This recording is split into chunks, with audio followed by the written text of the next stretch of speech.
안녕하세요. 사랑하는 나그네 교회 교회 여러분, 그리고 하나님의 말씀을 함께 즐거이 읽어가는 그리스도 안의 형제 자매된 교회 여러분, 오늘 우리가 함께 읽을 주의 말씀은 마태복음 26장입니다. 마태복음 26장은 75절까지 이어지는 긴 대목으로 되어 있습니다. 부지런히 내용을 요점만 살피면서 시간 내에 마치도록 같이 읽어보도록 하겠습니다. 1절부터 보겠습니다.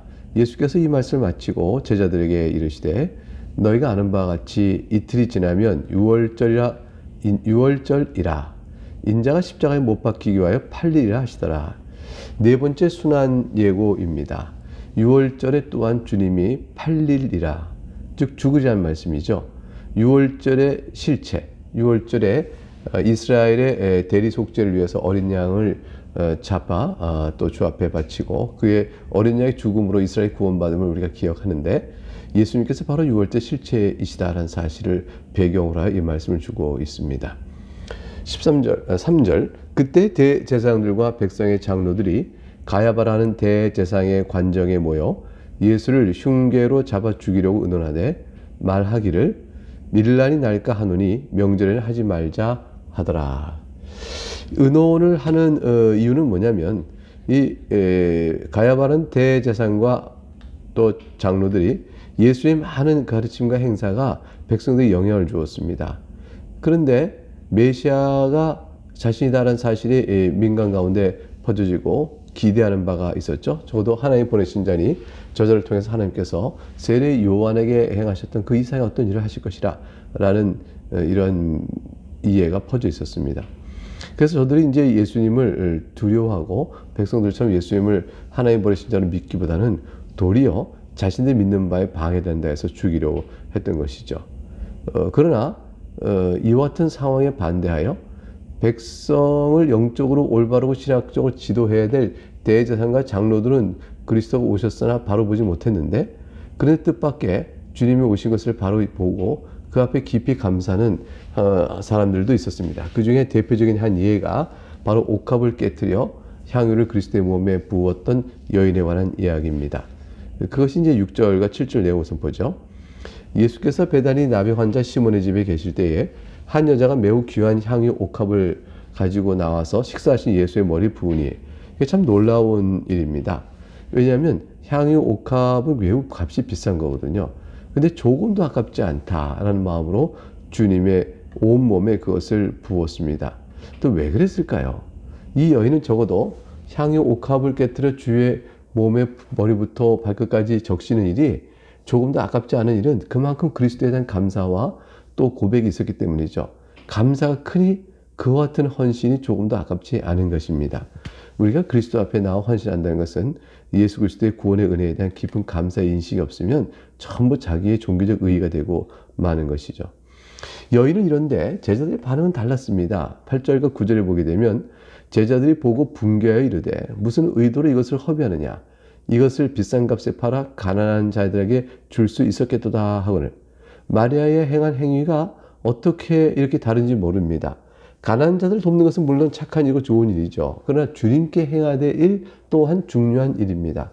더군다나 그리스도께서 우리의 죄를 대신 지기 위하여 이제 죽으러 가는 순환 예고가 4차례나 주어지고 나서 그 말씀을 귀담아 듣고 그가 행하신 여러 일들 통해서 메시아이다 라고 고백하고, 우리를 위하여 죄를 사해 주신 주님의 은혜에 너무 감사하고 자신이 또한 그 죄상을 받았다 생각하여 이렇게 향유 옥합을 깨어 부는 마리아에 비하여 전혀 그것을 깨닫지 못한 채, 그런 중요한 사실을 깨닫지 못한 채 가난한 자를 위하여 쓰는 것이 더 좋다라는 식의 명분과 그 이유를 내세워서 비난하는 일은, 이거는 굉장히 잘못된 일인 것이죠. 사실 이것은 주의 복음을 바르게 깨닫지 못하면 비난한 제자들의 말이 더 맞지 않냐, 이런 생각을 하기도 하는 것입니다. 300데나리아야 되는 옥합의 값이라는 것은 노동자의 하루 품삯이 1데나리온이니까 한 데나리온이니까 300일에 해당한, 그러니까 쉬는 날 빼면 결국 1년의 노동자의 연봉에 해당되는 것을 그 비싼 것을 부게 된 것이죠. 예수님께서는 이 여인의 행동을 칭찬하십니다. 그리고 비난하는 제자들의 어리석음과 그들의 영적인 무지를 책망하시게 되어진 거죠. 10절부터 내용을 보면 예수께서 아시고 그들에게 이르시되 너희가 어찌하여 이 여자를 괴롭게 하느냐, 그가 내게 좋은 일을 하였느니라. 가난한 자들은 항상 너희와 함께 있거니와 나는 항상 함께 있지 아니하리라.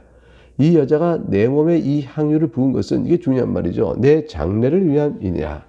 내가 진실로 너에게 이르노니 온 천하에 어디서든지 이 복음이 전파되는 곳에서는 이 여자가 행한 일도 말하여 그를 기억하리라 하시니라. 결국 주님께서는 자신의 장례를 준비하는 여인의 행동을 보시고 칭찬하셨습니다. 어떻게 여인이 이와 같이 예수님의 장례를 준비하는 믿음이 있었을까? 그것은 예수님이 하신 말씀의 행적과 또 가르침과 또 순환의 예고를 다 듣고 그 귀담아 듣고 자기 죄를 주 앞에 엎드려 고백했을 때 용서받는 큰 기쁨이 너무 커서 그래서 행한 것이죠. 그러니까 결국은 주님을 바라보되 자신이 정령코 부패한 자임을 알고 엎드린 자는 그 믿음의 내용과 성질이 바뀌어져 버립니다. 그런데 예수님을 믿고 나오지만 내가 예수님 앞에서 크게 흠없이 나름대로 착하게 살고 있다. 이런 식의 생각을 하고 있는 선한 종교인의 노력으로 있는 사람들은 오히려 예수님의 은혜를 모르는 사람이 되어집니다.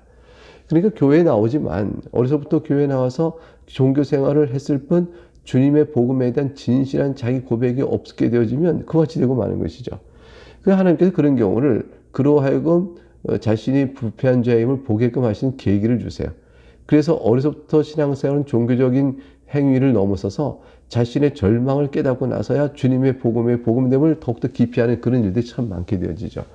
이 여인은 아마도 그런 은혜를 깨닫는 사람이라 그런 깨닫지 못한 제자들과 비교하여 큰 차이가 있게 되는 것으로 나타나게 됩니다. 그래서 주님께서는 온 천하에 어디서든지 이 복음이 전파되는 곳에서는 이 여자가 행한 일도 말하여 그를 기억하리라. 이 여자의 행한 일은 주님을 위하여 전적으로 감사의 헌신했다. 그 감사의 헌신의 이유가 장례를 예배하는 것인데 장례의 예배를 통해 왜 그 여인이 감사하느냐? 자기 죄를 위하여 대신 주신 주님에 대한 올바른 복음의 각성 때문이다. 그 여인의 행동은 복음에 대한 올바른 각성과 그에 따른 합당한 하나님 주님께 드리는 헌신, 이 두 가지 내용을 전하게 되는 거죠. 우리에게 신앙적 내용을 가르쳐 주는 겁니다. 신앙에는 뭡니까? 그리스도의 용서의 은혜를 깊이 감사하여 그를 따르는 거 아니겠습니까? 여인의 행동 속에 그것이 바로 보이는 것이죠. 14절부터 16절 이하가 되면 근데 예수님 말씀에 아무 소용이 없었던 한 제자의 얘기가 납니다. 그것은 바로 가룟 유다입니다. 14절 그때 12 중에 하나인 가룟 유다라는 자가 대제사장들에게 가서 말하되 내가 예수를 너에게 넘겨주리니 얼마나 주렸느냐 하니 그들이 은 30을 달아주거늘 그가 그때부터 예수를 넘겨줄 기회를 찾더라. 가룟 유다가 예수를 넘겨 죽음에 이르게 하는 것은 유월절 사건과 연결되는 거죠. 예수님이 희생양으로 이스라엘 위해 죽는 것과 마찬가지입니다. 그런 일을 가룟 유다가 도모하게 되어집니다. 17절부터는 유월절의 희생자로 오시는 주님께서 유월절에 만찬을 드시고 그리고 제자들에게 성찬을 준비해 가시는 내용으로 이어져 갑니다. 그리고 그 사이에 교차적으로 가룟 유다가 바로 예수님을 유월절 희생양으로 만드는 배반의 사건이 있을 것임을 말씀하시죠. 17절부터 20절까지 먼저 보겠습니다. 무교절의 첫날에 제자들이 예수께 나와 이르되 유월절 음식 잡수실 것을 우리가 어디서 준비하시기를 원하나이까. 이르시되 성한 아무에게나 가서 이르되 선생님 말씀이 내 때가 가까이 왔으니 내 제자들과 함께 유월절을 네 집에서 지키겠다 하시더라 하라 하시니 제자들이 예수께서 시키신 대로 하여 유월절을 준비하였더라.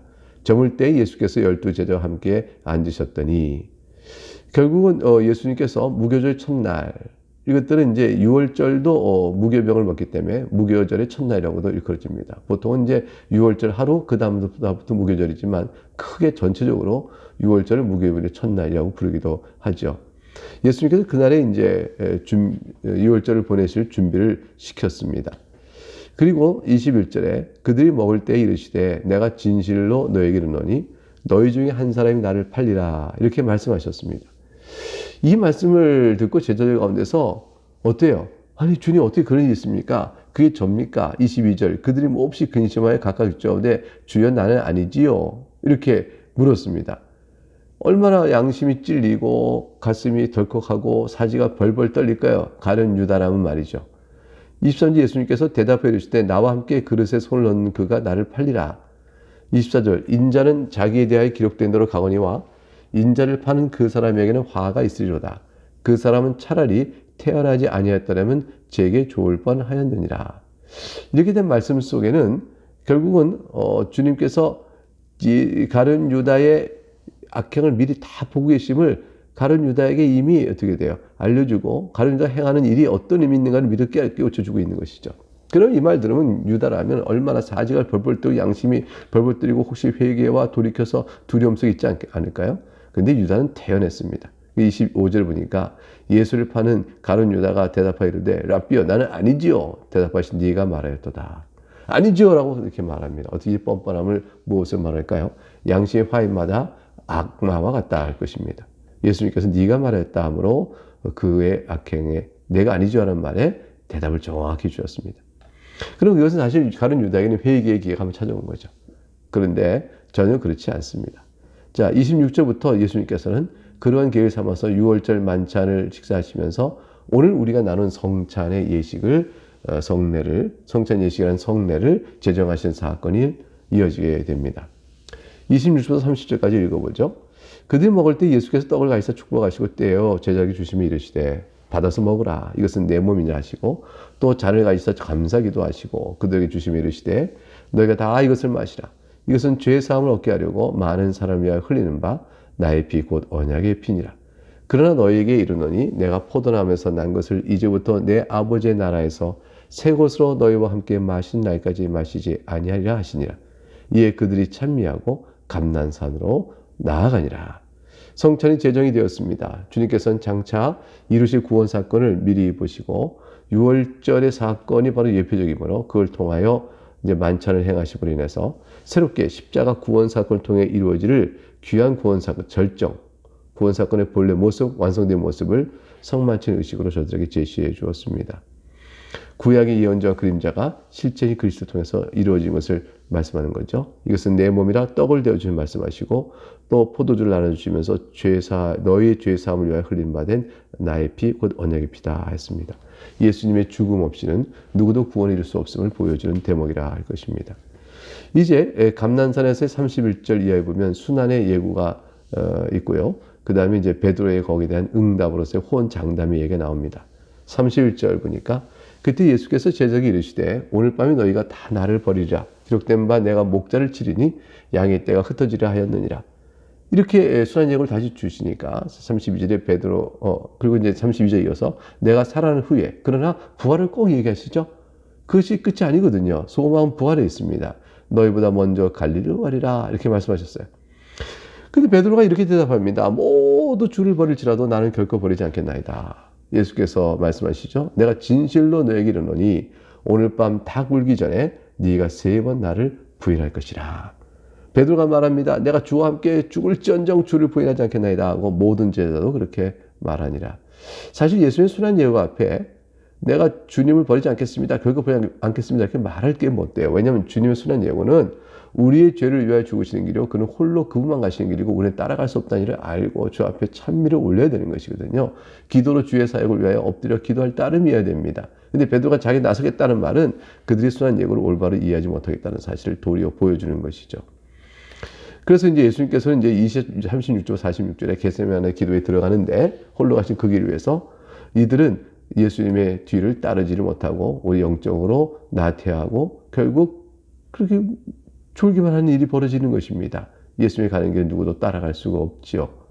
36절 이에 예수께서 제자들과 함께 겟세마네라는 곳에 이르러 제자들에게 이르시되 내가 저기 가서 기도할 동안에 너희는 여기 앉아 있으라 하시고 베드로와 세베대의 두 아들 데리고 가실새 고민하고 슬퍼하사 이에 말씀하시되 내 마음이 매우 고민하고 죽게 되었으니 너희는 여기 머물러 나와 함께 깨어 있으라 하시고 주님이 그들에게 기도로 도울 것을 말씀하셨습니다. 예수님은 몹시 고민하고 슬퍼하고 매우 고민하여 죽게 됐다 말씀합니다.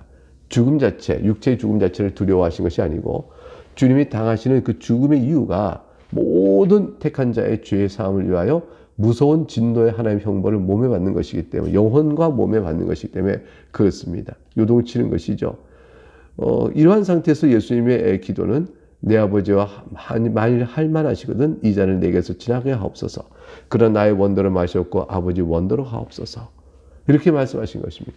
제자들은 어떻게 됐어요? 40절 보니까 자는 것을 보시고 베드로에게 말씀하시되 너희가 나와 함께한 1시간도 이렇게 깨어있을 수 없더냐. 주님께서 책망하셨습니다. 43절까지 계속 읽어보죠. 시험에 들지 않게 기도하라. 마음에는 원이로 되 육신이 약하도다 하시고 다시 두 번째 나아가 기도하며 이르시되 내 아버지여 만일 내가 마시지 않고는 이 잔이 내게서 지나갈 수 없거든. 아버지의 원대로 되기를 원하나이다 하시고 다시 오사 보신즉 그들이 자니 이는 그들의 눈이 피곤함일러라. 이 제자들은 자고 있었어요. 40절에 너희가 나와 함께 한 시간도 이렇게 깨어 있을 수 없더냐. 시험에 들지 않게 기도하라. 마음에는 원효되 육신이 약하도다. 이렇게 말씀하셨죠. 우리가 다 아는 유명한 말씀입니다. 마음에는 원효되 육신이 약하다는 말씀은 43절에 눈이 피곤하다는 말씀에서 보듯이 깨어서 기도할 시간인데 그만 잠이 옵니다. 잠이란 육체의 피곤함을 이겨내지 못하는 그러한 삶을 보여주고 있는 것이죠. 금식하며 기도할 때인데 시장길을 참 견디지 못하는 것입니다.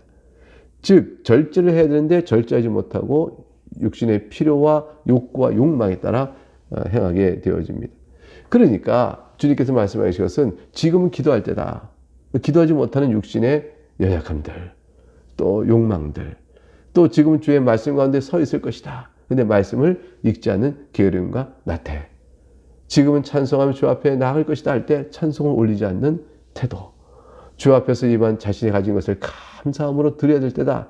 인색하여 드리지 않는 모든 것. 이게 다 마음은 원이라도 육신이 약하다는 말씀에 담겨져 있어요. 그러니까 이것은 마음은 진실하고 참 원한데 육신이 약하다는 말 속에는 육신이 약한 상태로 머물러 있는 마음의 연약성은 사실 다 포함하고 있는 말씀이죠. 너희가 아직 깨닫지 못하느냐. 그 깨어있을 수 없더냐. 마음이 원하면 주 앞에 기도로 나가고 능력 주신 힘 안에서 또 이게 점점 깨닫는 그런 은혜들을 우리가 행하는 일을, 깨어있는 일을 우리가 볼 수도 있거든요. 주님의 이 말씀은 육신과 마음과 육신을 이렇게 다 나누어 마음은 칭찬하시고 육신의 약한 점을 책망하신 그런 식의 둘로 나누어 볼 말씀은 아닙니다. 이후에 예수님께서는 결국 제자의 배신에 팔려서 죽음에 가시는 내용이 이어지죠. 44, 46절 보면 또 그들 두시고 나아가 세 번째 같은 말씀으로 기도하신 후에 이에 제자들에게 오사 이르시되 이제는 자고 쉬라. 보라 때가 가까웠으니 인자가 죄인의 손에 팔리느니라. 일어나라 함께 가자. 보라 나를 파는 자가 가까이 왔느니라. 주님께서는 영원한 사망의 심판을 받으러 갑니다. 죽으러 가는 어린 양과 같은 모습이죠. 그러나 그의 죽음으로 모든 여러분과 저와 같이 택하심을 받은 자가 구원을 받습니다. 이제 겟세마네 동산에 기도로 준비를 마친 예수님께서 제자들에게 이제는 자고 쉬라. 보라 때가 가까이 왔다. 이렇게 말씀합니다. 무슨 말씀일까요? 마땅히 깨어 기도할 땐 너희가 잠들어서 깨어있지를 못했는데 이젠 자고 쉬라는 말은 기도의 때가 지났느니라 라는 말씀이죠. 그리고 아직도 여전히 자고 있느냐. 그런 뜻을 말씀하신 책망이에요. 이제 자고 쉬어도 된다. 이런 식의 이해를 하는 것은 엉뚱한 해석이 될 수 있겠습니다. 그런데 이제 예수님께서 이제 자신을 이제 팔 때가 왔다. 죄인의 손에 팔리느라 나를 파는 자가 왔다. 그 자 누굴까? 26절부터 47절부터 50절 보게 되면 그 자의 내용이 나옵니다. 말씀하실 때 12 중에 하나인 유다가 왔는데 대제사장들과 백성의 장로들에게서 파손된 큰 무리가 칼과 몽치를 가지고 그와 함께 하였더라. 예수를 파는 자가 그들에게 구원을 짜 이르되 내가 입 말해준 자가 그이니 그를 잡으라 한지라. 그 예수께 나와 랍비여 안녕하시옵니까 하고 입을 맞추니 예수께서 이르시되 친구여 네가 무엇을 하려고 왔는지 행하라 하신대. 이에 그들이 나와 예수께 손을 대어 잡는지라. 유다는 이제 대제사장에게서 파송된 무리와 신호를 약속했죠. 입을 맞출 때 바로 그가 그라 이렇게 하는 것이었죠. 그래서 시편 2편에 보게 되면 12절에 그 아들에게 입 맞추라. 그럼 너희가 살 것이라 되어 있어요. 근데 유다는 그리스도에 입 맞추면서 도리어 사탄의 길로 갑니다. 여기 아이러니죠. 자기의 속셈을 예수님을 파는 속셈을 감추게 하는 입 맞춤은 지옥에 가는 길이에요. 예수님을 믿고 감사함을 하는 입 맞춤은 구원을 감사의 입 맞춤은 생명의 길로 갑니다. 예수님을 믿고 나오는 신자의 모습을 갖고 있으나 그가 자기의 악함을 감추는 모습이라면 지옥의 길이고요. 그러나 실제로 주 앞에 주신 은혜를 감사하면서 주 앞에 나와 그리스도의 힘을 자신을 드러낸 자는 생명의 길로 가는 자라 할 것입니다. 칼과 몽치가 갖고 있다. 그들에게 왜 이것이 필요할까요? 필요치 않죠. 주의 뜻이 이루어지는 순간인데 이때 이제 베드로가 칼을 사용하여 저항하는 모습이 나옵니다. 51절 54절 가게 되면 예수와 함께 있던 자 중에 하나가 손을 펴 칼을 빼어 대제사장의 종을 쳐서 그 귀를 떨어뜨리니 이 예수께서 이르시되 네 칼을 도로 칼집에 꽂으라. 칼을 가지는 자는 다 칼로 망하느니라.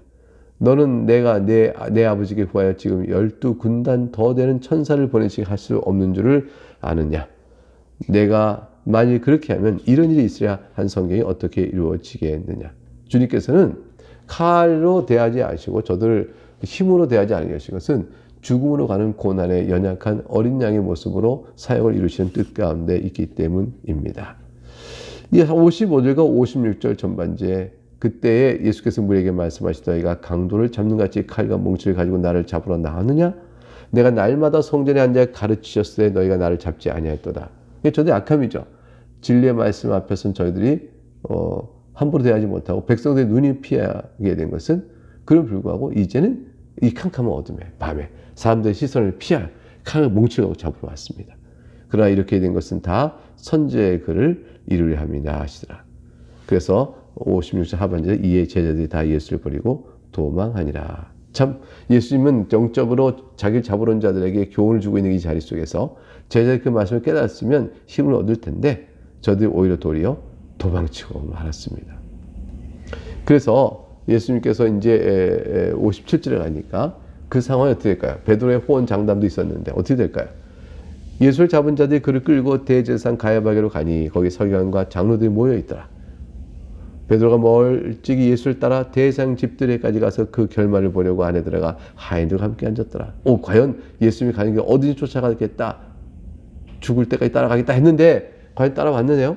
근데 이 따라온 것 속에는 베드로는 자신의 정체가 드러나자 이내 부인하는 모습으로 자신의 정력과 죽음을 부릅쓰고 주님을 쫓아 따르겠다는 말의 실행이 아닌 것을 알 수가 있습니다. 59절, 30, 61째 그 내용이 쭉 이어질 것입니다. 대제사장과 온 공회가 예수를 죽이려 그를 칠 거짓 증을 찾으매 거짓 증인이 많이 왔으나 얻지 못하더니 후에 두 사람이 와서 이르되 이 사람의 말이 내가 하나님의 성전을 헐고 사흘 동안 지을 수 있다 하더라 하니 예수님께서 이 성전이 다 무너질 것이라고 말씀하셨죠. 그걸 3일 후에 다시 세울 것이다 하셨어요. 근데 그때의 말씀은 주님이 허락한다는 뜻이 아니라 결국 구약의 성전이 이제 그림자에서 기능이 다 무너지고 또 그 그림자인 성전을 붙들고 거기서 하나님의 임재가 있다고 고집하고 있는 이스라엘 백성의 왜곡된 심령이 깨지고 진정한 성전의 실체이신 예수님께서 죽었다가 부활할 것을 말씀하시는 거거든요. 근데 저들은 그 말씀을 그렇게 듣지 못합니다. 그대 하나님의 말씀과 그의 주의 교훈을 정직하게 들었으면 알 수 있는 내용을 저들이 그렇게 올바로 듣지 못한 겁니다. 그래서 죽일 만한 증거가 없을까 찾고 기획하고 신문하여 죽이고자 합니다. 두 사람의 거짓 증거를 채택했죠. 그러나 채택해봤지만 그들의 거짓 증인이 서로 말이 일치하지 않고 증거력이 없어집니다. 그리고 근데 예수께서 흥미롭게도 이 거짓 증인들의 증언에서 침묵하십니다. 그것은 뭐냐면 진실을 말한다 하여 저들이 들을 자들이 아니기 때문인 거죠. 이미 때가 저들은 아닌 것입니다. 62절 66절 가게 되면 대제사장들이 일어나서 예수께 묻습니다. 아무 대답도 없느냐? 이 사람들이 너를 치는 증거 어떠하냐 하되 예수께서 침묵하시거늘 죄송합니다. 대제사장들이 이르되 내가 너로 살아계신 하나님께 맹세하게 하노니 네가 하나님의 아들 그리스도인지 우리에게 말하라. 그리스도냐는 것이죠. 그리스도이죠. 당연히. 벌써 증거와 표적으로 다 보이셨어요. 말씀은 다 보이셨거든요. 근데 그걸 되묻습니다. 불신앙을 하고 있다는 거죠. 예수님 뭐라고 대답하셨을까요? 64절에 네가 말하였느니라. 그러나 내가 너에게 이르노니 이후에 인자가 권능의 우편에 앉아있는 것과 하늘구름을 타고 오는 것을 너희가 보리라 하시니 그때까지 너희가 믿지 않을 것이라는 거예요. 주님 과연 내가 메시아인데 너희가 그걸 묻느냐? 너희가 훗날에 이를 때가 되어야 알 것이다. 이에 대제사장들 65절에 과연 그렇습니다. 이 말 듣고 믿지 않아요. 자기 옷을 찢으며 이르되 그가 신성하는 모독하는 말을 하였으니 어찌 더 증언을 요구하리요? 보라 너희가 지금 이 신성 모독하는 말을 들었도다. 너희 생각 어떠하냐? 대답하여 이르되 그는 사형해야 하니라. 이미 결정됐고 그렇기 때문에 듣지 않습니다. 듣지 않은 저들은 결국 예수님을 신성 모독죄로 몰아가는 악행을 해갑니다. 그래서 이 제사장들은 자신이 살아가신 하나님께 맹세하겠느니 네가 하나님의 아들인지 그리스도니 우리에게 말하라고 추구할 때에 예수님을 다시 어떻게 몰아가는 것이죠? 하나님의 아들인 양 거짓 행세하여 자신이 메시아인 양 나서는 위선자요 왜곡된 자요 그 하나님의 이름을 신성 모독하는 자다 이렇게 보고 있습니다. 네가 말하니라고 말하니까 대제사장들이 이 말을 견디지 못해서 그냥 눈을 감고 저는 진리를 거부한 자이기 때문에 그 말을 견디지 못하고 그렇게 악행을 주님 앞에 행하게 되었습니다. 베드로가 그럼 어떻게 행동할까요? 67절 세 번 난 절대로 주님을 따르지 않겠다 했는데 이에 예수의 얼굴에 침 뱉으며 주먹으로 치고 어떤 사람은 손바닥으로 때리며 이르되 그리스도야 우리에게 선지자로 살아 너를 친 자가 누구냐 하더라. 67절 68절 읽었습니다. 베드로에게 나옵니다. 69절부터 75절 성경 우리 본문의 마지막 부분이죠. 베드로가 바깥들에 앉았더니 한 여종이 나와 이르되 너도 갈릴리 사람 예수와 함께 있었도다 하거늘. 이것은 회개의 기회가 한번 베드로에게 주어진 것이죠. 베드로가 모든 사람 앞에 부인하여 이르되 나는 네가 무슨 말인지 몰지 못하겠노라. 거짓말로 피해갑니다. 회개의 기회를 못 가져요. 앞문까지 나아가니 다른 여종이 그를 보고 거기 있는 사람들에게 말하되 이 사람 나세 예수와 함께 있었다 하며 베드로가 또 맹세하고 또 부인합니다. 나는 그 사람 알지 못하노라 이렇게 말합니다. 조금 후에 곁에 있던 사람들이 또 나와서 베드로에게 이르되 너도 진실로 그 도당이라 네 말씀가 너를 표명한다 하거늘. 그 자의 칩사질한 저주까지 합니다. 저주까지 하고 맹세하되 나는 그 사람 알지 못하노니 곧 닭이 울더라. 이렇게 세 번 반복된 베드로에 대한 네가 베드로지 너 예수의 한 편이지 이런 말은요. 베드로에게 있어서는 한 번, 두 번째까만 당했다면 그때는 엎드려 주님께서 모든 걸 다 알고 계시구나. 내 두려움도 알고 계시구나. 이렇게 나올 수 있어야 되는데 베드로는 다 부인했죠. 세 번째 저주한 부인했습니다. 그리하여 75절에 이에 베드로가 예수의 말씀에 닭 울기 전에 네가 세 번 나를 부인하리라 하신 말씀이 생각이 나서 밖에 나와서 심히 통곡하니라. 결국 이렇게 되어져서 베드로는 자신이 주님을 결코 부인하지 않겠다는 말에 대한 자기의 절망을 자기가 얼마나 그 말을 지키지 못한 배신자임을 보고 급히 울게 되어집니다. 베드로는 비로소 그리스도의 복음을 알은 자로서 나갈 자기의 허물과 실수를 선으로 사용하시는 하나님의 손길을 보게 되는 것입니다. 네, 오늘 여기까지 보겠습니다. 오늘 75절까지 되는 말씀이 있느라고 길었는데 또 인내로 들어주신 거 감사합니다. 감사합니다.